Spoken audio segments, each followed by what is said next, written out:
Marlène, Marco et Jean-Claude sommes très heureux de te retrouver.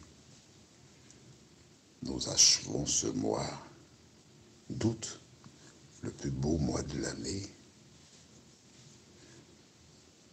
par le juste vivra. La référence se trouve dans Romains 1, versets 16 et 17. Romains 1, versets 16 et 17. Mais, comme d'habitude, nous débuterons toujours par le dernier texte lu, c'est-à-dire 1 Samuel 15, les versets 17 à 23. Prions. Notre Seigneur et notre Dieu,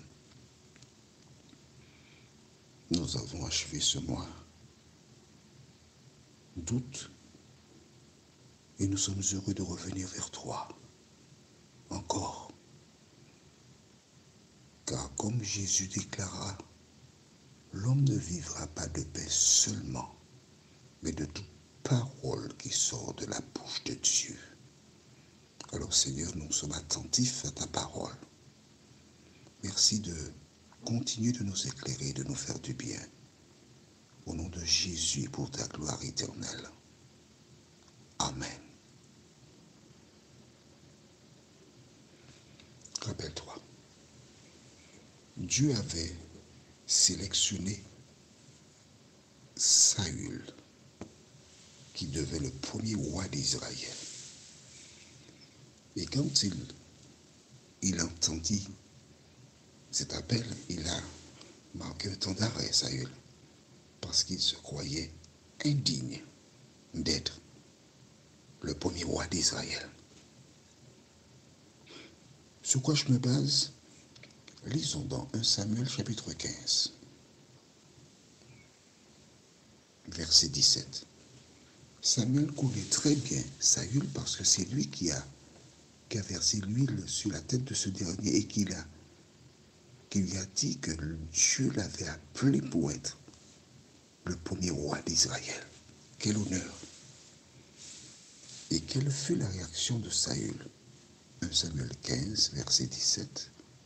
Samuel dit, lorsque tu étais petit à tes yeux, tu as vu? À tes yeux, tu étais petit, donc tu n'étais pas digne. N'es-tu pas devenu le chef des tribus d'Israël? Et l'Éternel ne t'a-t-il pas oint pour que tu sois roi sur Israël?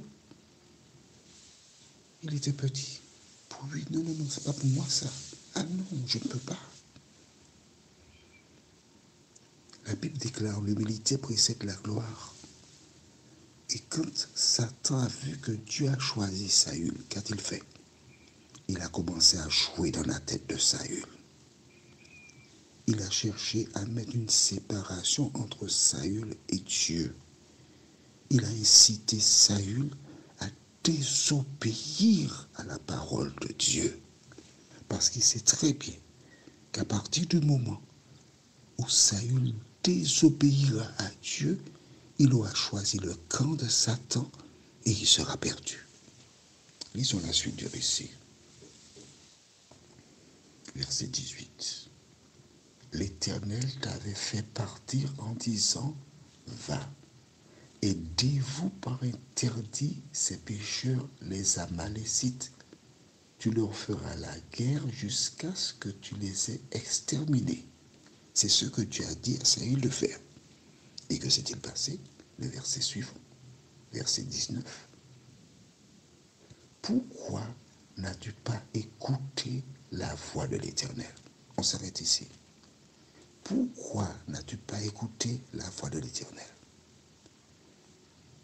Je pourrais dire, Ève, Adam, pourquoi n'as-tu pas écouté la voix de l'Éternel? Je pourrais dire aussi, Jean-Claude, pourquoi n'as-tu pas écouté la voix de l'Éternel? Et la réponse est simple, parce que nous avons été séduits par Satan. Toi qui écoutes cet audio, Dieu te dit, pourquoi n'écoutes-tu pas et ne mets pas en pratique ce que tu découvres. C'est la même raison. Continuons. Pourquoi t'es-tu jeté sur le butin et as-tu fait ce qui est mal aux yeux de l'Éternel? Saül répondit à Samuel, j'ai bien écouté la voix de l'Éternel et j'ai suivi le chemin par lequel m'envoya l'Éternel. J'ai amené Agag, roi d'Amalek, et j'ai dévoué par interdit les Amalécites. Il n'entend même pas la question qui lui est posée. Il se justifie.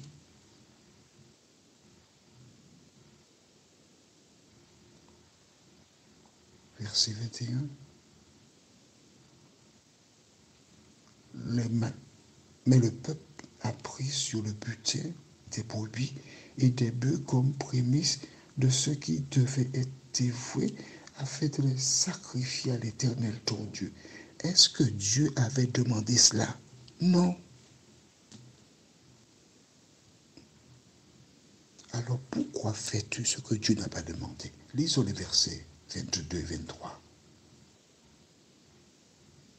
Samuel dit, l'Éternel trouvera-t-il du plaisir dans les holocaustes et les sacrifices, comme dans l'obéissance à la voix de l'Éternel? Voici, l'obéissance vaut mieux que les sacrifices, et l'observation de sa parole vaut mieux que la graisse des béliers. L'observation de sa parole. Tu as vu ça? C'est ce que Dieu demande. L'obéissance à sa parole vaut mieux que la graisse des béliers. Pourquoi? Car la désobéissance est aussi coupable que la divination. La divination, c'est de la sorcellerie. Et la résistance ne l'est pas moins que l'idolâtrie et les théraphim, c'est-à-dire les idoles. Puisque tu as rejeté la parole de l'Éternel, il te rejette aussi comme roi. Dis-moi, penses-tu que ce soit juste que Dieu rejette Saül, qui plus tard sera possédé par un mauvais esprit et qui ensuite ira se suicider? Penses-tu que c'est juste que Dieu agisse ainsi à l'endroit de Saül? Et toi qui aujourd'hui désobéis à sa parole, est-ce que tu penses que c'est juste que Dieu te sauve? Mais pas du tout.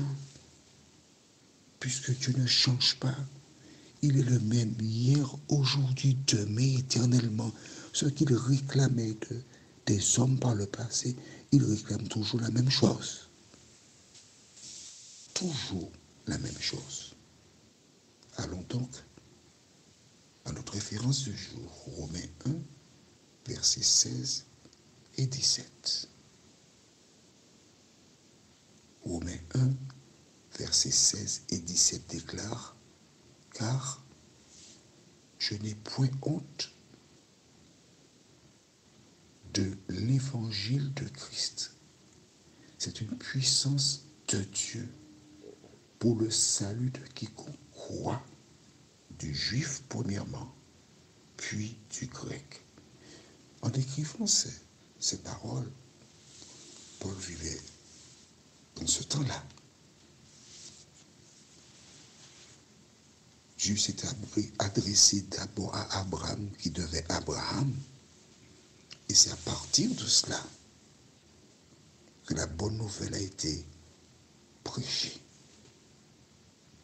Mais que ce soit premièrement, deuxièmement, troisièmement, l'important c'est de répondre à l'appel de Dieu. Je n'ai point honte de l'évangile. Pourquoi dire cela? Tout simplement parce que lorsque tu acceptes Jésus comme sauveur personnel, tu mènes une certaine vie. Et il y a des personnes qui ont peur d'afficher leur conviction, leur foi. Et ils continuent en disant, parce qu'en lui est révélée la justice de Dieu par la foi, Et pour la foi, selon qu'il est écrit, le juste vivra par la foi. Amen. Le juste vivra par la foi. Qu'est-ce que cela veut dire? La foi, c'est ce que nous avons vu tout au long de ce mois. Rappelle-toi, lorsqu'il n'y avait pas de boisson lors du mariage de Cana, dans Jean 2, la Sainte Vierge Marie dit aux serviteurs, faites ce qu'il vous dira. Jésus déclara, remplissez les jarres d'eau, ensuite apportez à l'ordonnateur. Ils firent ainsi sans se poser de questions. Et il y eut la boisson. Quand Jésus enseignait dans la barque, au terme de son enseignement, il dit à Pierre, avance en eau profonde, jette le filet. Ces hommes obéirent à Jésus et ils eurent 2 bateaux pleins de poissons. Le centenier romain dit à Jésus, je ne suis pas digne que tu rentres chez moi, dis seulement un mot et mon serviteur sera guéri. Et Jésus déclara qu'en Israël même, il n'a pas trouvé quelqu'un avec une aussi grande foi. Qu'est-ce que la foi? C'est l'obéissance à la parole de Dieu. Or, le texte nous dit, le juste vivra par sa foi. Nous pourrions remplacer foi par l'obéissance à la parole de Dieu. Alors, nous avons dit, le juste vivra par l'obéissance à la parole de Dieu.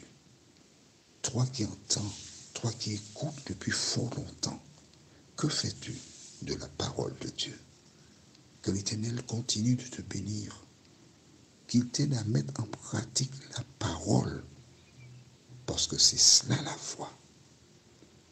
Lorsqu'il reviendra, seuls ceux qui croient qu'il revient pour les chercher, qui ont confessé leurs péchés et dont les noms sont inscrits dans le livre de vie, ressusciteront pour obtenir la vie éternelle. La question est la suivante. Où seras-tu à ce moment-là? Prions. Notre Seigneur et notre Dieu, merci pour la parole. Merci pour ton amour. Merci pour la grâce. Merci pour le salut. Merci pour la vie éternelle. Merci pour la foi. Là maintenant, toutes celles et ceux qui ont écouté ces audios savent ce qu'est la foi. C'est croire en ta parole, Seigneur. Alors aide-nous à grandir jour après jour. Tu connais nos besoins, tu connais nos soucis, Seigneur. Alors viens à notre secours. Accorde-nous ce qui nous est nécessaire. Nous t'avons prié au nom de Jésus pour ta gloire éternelle. Amen. Que l'Éternel continue de te faire du bien. Que l'Éternel tourne sa face vers toi et t'accorde sa paix, dès maintenant et pour l'éternité. Amen. Le mois de septembre, nous verrons la femme.